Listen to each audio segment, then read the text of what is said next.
Hello everyone, my name is Yongqi Wang, and here is my portfolio. And the first page is about me.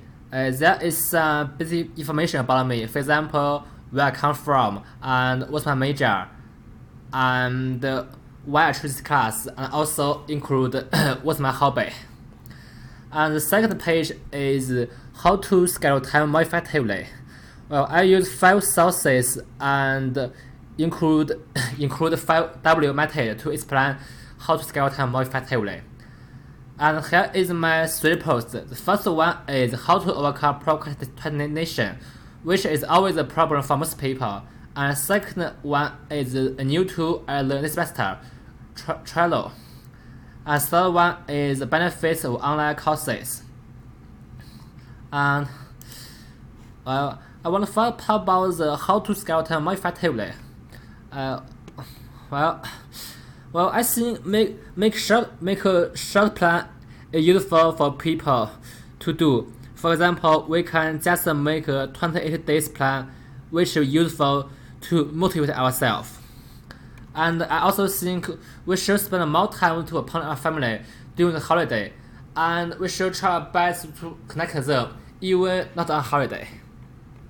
And I also use the plan for Berkeley University to explain how to plan time. Well, since I always don't know how to choose the class effectively, well, this picture is a good way for me to learn. And for my 3 posts, I want to talk about the procrastination. Well, it's a common problem for most people. Well, but there are some solutions to solve it. Well, for example, we could use some tools like the Google Calendar to make a plan for short time about what we need to do. Then we could use some ways to supervise ourselves to finish assignments. For example, we could just set a block to remind us what to do. And if we could do that, well, it's not difficult to solve procrastination. And second one is a new tool I learned this semester. Well, I don't know Trello before this semester, but now I think it's very useful for me to study. Well, you can see I make a very detailed plan about what to do in a short time, and I could use different color and different label to distinguish the types of assignments. And I could also check my progress easily by using checklist. Well, and the third one is the benefits of online courses.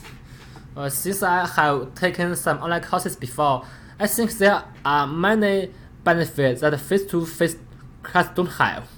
Well, for example, online classes have advantage in speed of development and delivery, cost saving, freedom, and convenience of time and space. We don't need to come to a building in a specific time, and we just need to sit down at our room. Well, that's enough for us to study. And I think the 3 final tips I learned is the first one is how to overcome procrastination, and second one is some new tools and sources I learned, and third one is the benefits of online courses. That's all.